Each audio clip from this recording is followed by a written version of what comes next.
नमस्कार व्यूज जुड़े में आप सभी का स्वागत। दर्शकों, आज हम जिस शख्स से आपकी मुलाकात करवाने जा रहे हैं वो किसी भी परिचय की मोहताज नहीं है।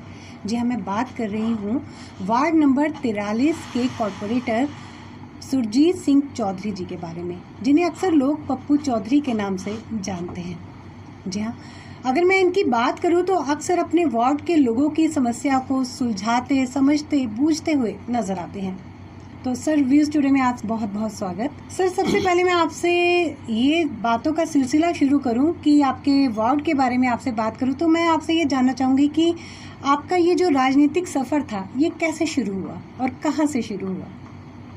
देखिए, हमारे परिवार में कोई राजनीति में नहीं था जी। तो मेरा भी ऐसा कोई मतलब विचार नहीं था कि मैं कभी सोचा नहीं था कि मैं राजनीति में आ जाऊंगा। हमारा यहाँ पे नानक नगर में शुरू से रह रहे हैं हम यहाँ पे 60 साल से मैक्सिमम यहीं पे हैं। तो बचपन जन्म भी यहीं पे हुआ मेरा। यहाँ पे हमारा एक ग्रुप था, जब कुछ रामलीला करते थे यहाँ पे हम जी। तो वहीं से वो बड़े भाई जो थे हमारे, उन्होंने शुरू किया था, तो हम छोटे छोटे थे। तो तब से एक ऐसा ग्रुप बना हमारा और वो आज तक जो है चल रहा है। वो उससे क्या हुआ कि हमको थोड़ा सा ऐसा अपने स्वभाव में ऐसा था कि लोगों के काम आए, कोई अच्छा काम करें, लोगों की सेवा करें, कोई ज़रूरतमंद की कोई ज़रूरत हो तो वो पूरी करें, चाहे राजनीति में थे या अब हैं या नहीं थे, तब भी करते थे। मतलब कि कोई दबाव तो नहीं था आपके ऊपर कि घर से कि आपको राजनीति में ही आना है? नहीं, दबाव मैंने बोला ना आपको, राजनीति में आने का कोई विचार ही नहीं था, कभी सोचा नहीं था जिंदगी में कि कोई हमारे परिवार में से कोई राजनीति में आएगा। फादर साहब एयरफोर्स में नौकरी करते थे जी। तो वो बाकी हमने पढ़ाई के बाद अपना ट्रांसपोर्ट लाइन चुनी हुई थी, ट्रांसपोर्ट में थे हम। रेलवे स्टेशन में हमारी गाड़ी चलती थी जी। मेट्रो रोड लाइन में रहे। तो ये इस तरफ आने का कोई विचार नहीं था, बस अचानक से ही बन गया। हाँ, बस अचानक से ही ये ऐसा, जिसका एक श्रेय जो है सबसे बड़ा वो कारण वो है हमारे नगर में जो हमारी बस्ती में जो एक राम मंदिर है जी। मैं वहीं से इस लाइन में आया हूँ, क्योंकि वहाँ पे कुछ हमको जो हमारे बुजुर्ग थे जिन्होंने पहले कमेटियों में काम किए, बड़े अच्छे लोग थे, तो हम चाहते थे कि हमारा मंदिर जो है वो आगे और बढ़े जी। तो उसके बीच में मैं 30 साल से वहाँ पे, अभी भी मैं हूँ, 30 साल से मैं वहाँ पे मंदिर कमेटी का प्रधान हूँ।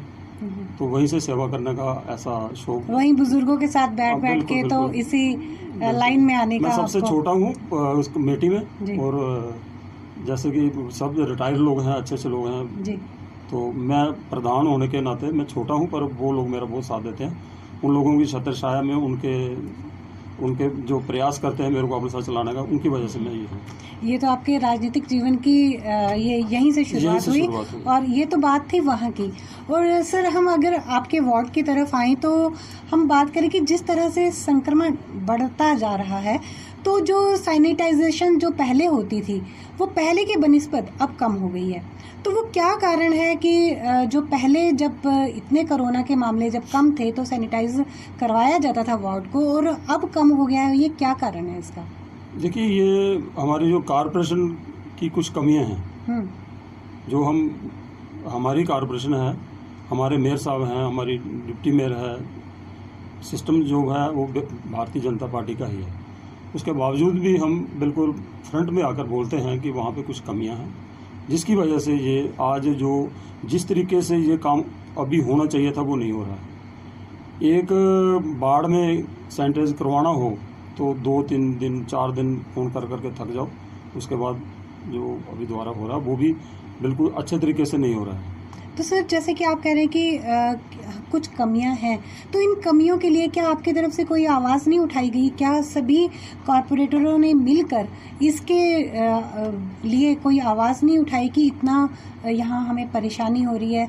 क्योंकि एक कॉर्पोरेटर होने के नाते आपको भी लोगों के सवालों का जवाब देना पड़ता है। देखिए मैडम, अभी जो आपने देखा है कि थोड़े दिन पहले जैसे बाढ़ आ गई थी हमारी वार्ड में, सबसे ज़्यादा नुकसान जो है वो हमारी वार्ड में होता है, 9 सेक्टर में। तो वहाँ पे लोगों को किसी तरीके की कोई अभी तक मदद जो है वो प्रशासन की तरफ से नहीं है।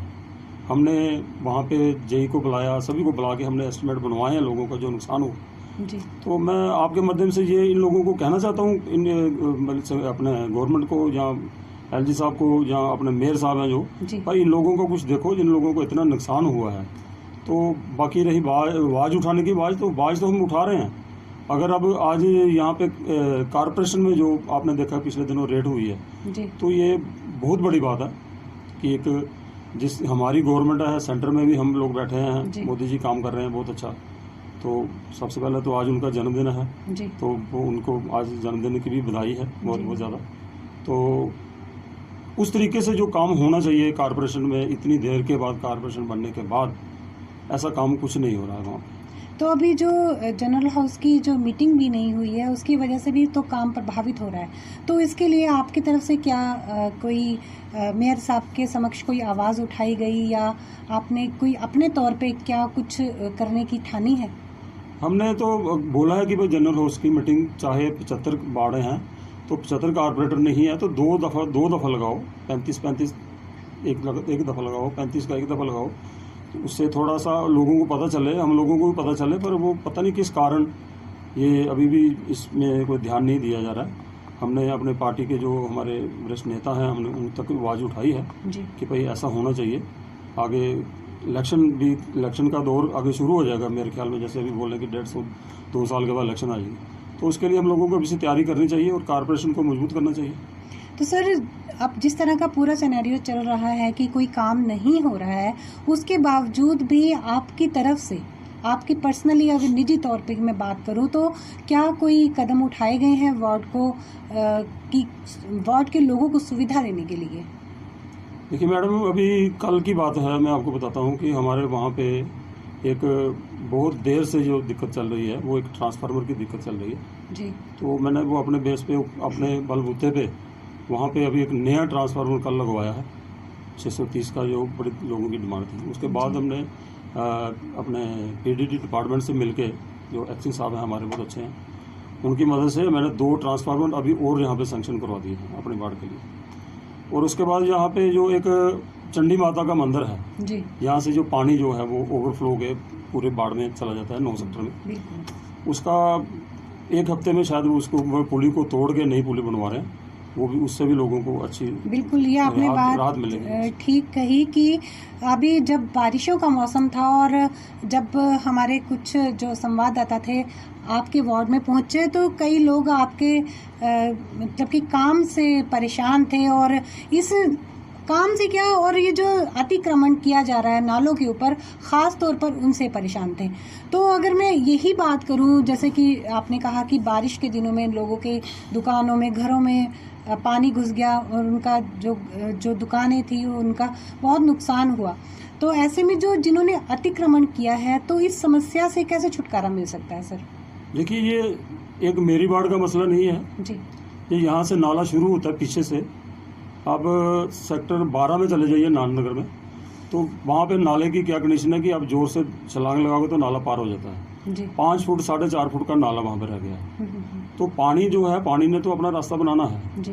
दूसरा जो बड़ा इस यहाँ पे पानी आने का जो कारण वो सबसे बड़ा है, वो शमशान घाट के पास जो पार्किंग बनाई गई है, जो वहाँ पे जो लेंटर डाला गया है वो इतना डाउन है, इतना नीचे है कि उसके नीचे से पानी बिल्कुल जाता ही नहीं है।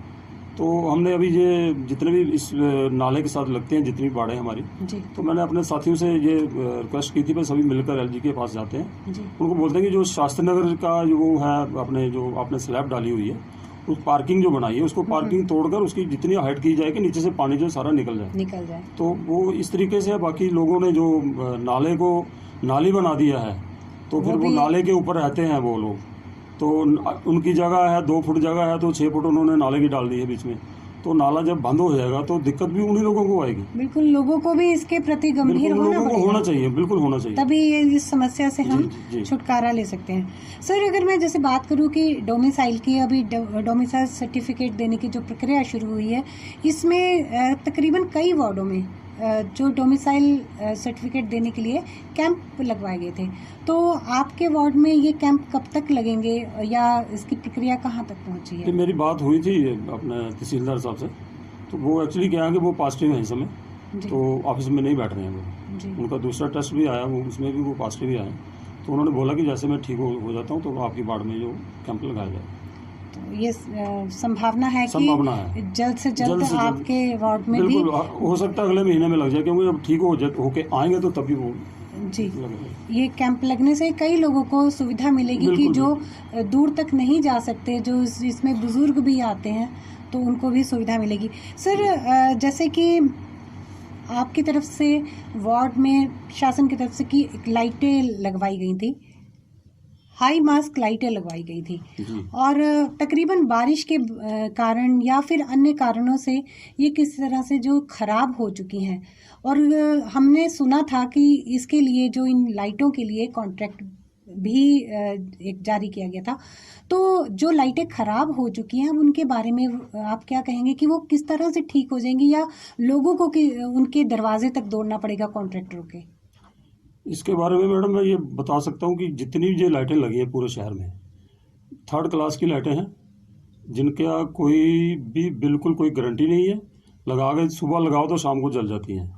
मेरी वार्ड में अगर 200 लाइट लगी है तो 200 में से अभी 100 के ऊपर लाइट जो वो जल गई है, और वहाँ पे इन्होंने एक नंबर दिया हुआ है पूरे सिटी में, शहर में, लोगों के घरों में, कि आप इस नंबर पे फ़ोन करो तो आपके घर पे आकर वो लाइट ठीक कर देगा। फ़ोन करने के बजाय वहाँ से कोई उठाता नहीं है, अगर उठाएगा भी तो कोई वहाँ पे जवाब नहीं मिलेगा ठीक तरीके से। बोलते हैं कि अपने कारपोरेटर को बताओ। अब कारपोरेटर कहाँ से लाइनमैन लगाएगा? कारपोरेटर का काम नहीं है, ये काम है जिस कंपनी ने टेंडर लिया है उसका काम है। लेकिन सर जो लोग हैं वो जनप्रतिनिधि होने के नाते तो आप ही से सवाल करेंगे। बिल्कुल, हम इस वही तो मैं बोल रहा हूँ कि ये लोग, इन लोगों ने अपना आपको बीच में से निकाल कर हम लोगों के ऊपर डाल दिया। और ना तो अभी हमारे पास, जैसे आज मेरे वार्ड में टर्न थी, जो हमारे लाइनमैन जो जीएमसी के हैं वो आए हुए थे, उनके पास ना तो कोई स्विच मिल रहा है उनको, ना कोई बल्ब मिल रहा है, ना उनको रिपेयरिंग के लिए कोई सामान मिल रहा है। हम बाजार से अपने पैसों, जेब से खर्च के पैसे और उनको स्विच दे रहे हैं, तारें दे रहे हैं, तो कारपोरेशन की तरफ से कुछ नहीं मिल रहा है। ये तो बहुत गंभीर स्थिति उत्पन्न हो गई है कि एक कारपोरेटर होने के नाते भी आप अपने आप को लोगों के सामने असहज महसूस कर रहे हैं। तो सर मैं आपसे ये जानना चाहूँगी कि जो रेहड़ी फड़ी वालों को पंजीकृत करने की जो प्रक्रिया थी वो कहाँ तक पहुँची है, जो आपकी तरफ से वार्ड में की जा रही थी? ये रेहड़ी वालों का तो चल रहा है अभी।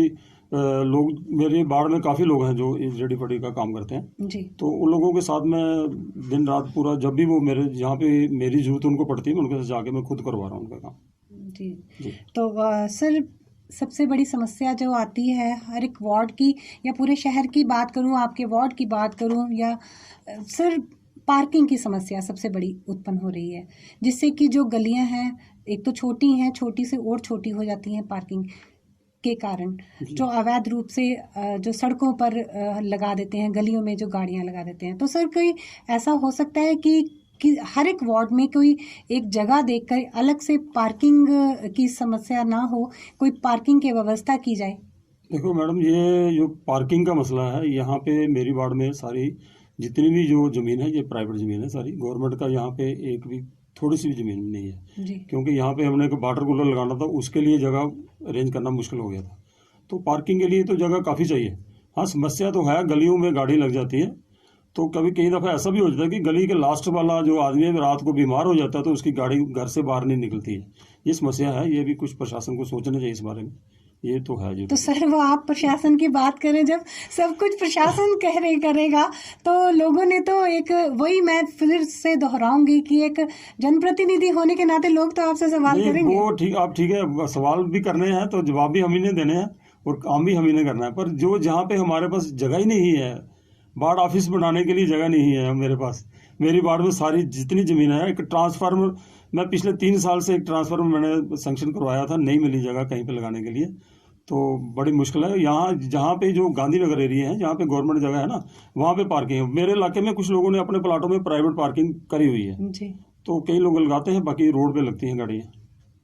तो सर अब मैं अगर कोरोना की बात करूँ तो जो आपके वार्ड में जो कभी कोई कोरोना पॉजिटिव आ जाता है तो आप उनकी देख रेख एक जो कॉर्पोरेटर होने के नाते वो किस तरह से करते हैं? देखिए, मेरी वार्ड में अभी 2 दिन से लगातार 2-3 डेथें हो चुकी हैं, ये पॉजिटिव में आए हैं लोग। तो जब किसी फैमिली में ऐसा होता है तो उसको हम बंद करते हैं घर पे, और वहाँ पे मेरी कोशिश होती है कि उनको जो खाने पीने का सामान हो वहाँ पे उनके घर पे पहुँचाया जाए। तो बाकी उनको बोलते हैं कि भी आप घर पे रहो जितनी देर आपको, और जो टीम बुलाते हैं, डॉक्टर की टीम बुला कर उनके सारे पूरे परिवार के टेस्ट वगैरह करवा लेते हैं। जो पॉजिटिव होगा तो उसको जहाँ तो शिफ्ट करवा देते हैं, तो जहाँ घर पे ही उसको हम रख देते हैं कि आप लोगों ने घर पे रहना है, बाहर नहीं निकलना है। और जो आपको खाने पीने का जो जिस चीज़ की ज़रूरत है वो हम पूरी करते हैं उनकी। जी। तो सर आप हमारे कार्यक्रम में आए और आपने हमें मतलब कि आज आपने हमारे व्यूज टुडे के माध्यम से अपने मन की भड़ास निकाली कि कितनी परेशानी हो रही है कि कॉरपोरेटरों को भी लोगों के सवालों का जवाब देने के लिए। एक बात मैं आपके माध्यम से और बोलना चाहता हूँ कि जिस तरीके से इस समय जो कोरोना का जो इतना ये तेज हो गया, जितना मतलब आप देख रहे हो कि हमारे इलाके में, पूरे इलाके जम्मू में कितने लोग पॉजिटिव आ रहे हैं। तो इसको देखते हुए कुछ ना कुछ इसको 15 दिन के लिए जो लॉकडाउन जो जरूरी है कि थोड़ा सा लोगों में रहे। जैसे शनिवार या एतवार को लगता था वो भी खोल दिया है, अब स्कूल खोल रहे हैं, तो ऐसे तो लोगों की बहुत ज़्यादा परेशानी है, तो ये भी होना चाहिए। सर आपने अपने माध्यम से ये बताया कि किस तरह से हम परेशान हैं और किस तरह से हम इस परेशानी को दूर कर सकते हैं, इसकी कोई भी आपके पास उत्तर नहीं है इस समय, क्योंकि आप भी लोगों के सवालों का जवाब देते देते बहुत परेशान हो चुके हैं। तो हम व्यूज टुडे के माध्यम से जो नए प्रशासनिक अधिकारी हैं उन तक भी ये आवाज़ पहुंचाना चाहते हैं कि कृपया करके लोगों की समस्याओं का समाधान जल्द से जल्द किया जाए, जिससे कि लोगों को किसी तरह की कोई परेशानी ना हो। तो सर आप हमारे कार्यक्रम में आए और आपने अपने वार्ड के बारे में इतनी ढेर सारी बातें बताई और किस तरह से समस्याओं को दूर किया जाए इसके बारे